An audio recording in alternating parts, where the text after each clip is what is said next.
جس سے جادو کی ماہیت ہی بدل دی گئی۔ اس لیے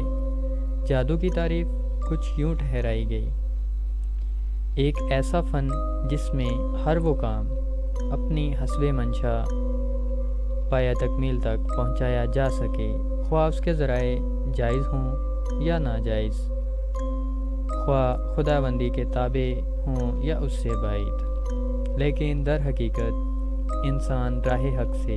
بھٹک کر شیطانی راہ پر جا نکلا، کیونکہ ہر کام کے پایہ تکمیل تک پہنچنے کا واحد راستہ ظلم و ستم اور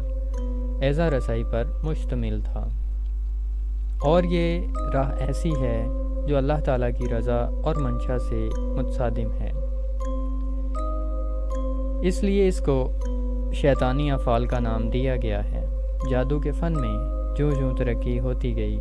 اسی قدر اس کے درجات طے کیے جاتے رہے، اور اس طرح اس کی مختلف صورتیں رواج پاتی چلی گئیں۔ جادو کی تاریخ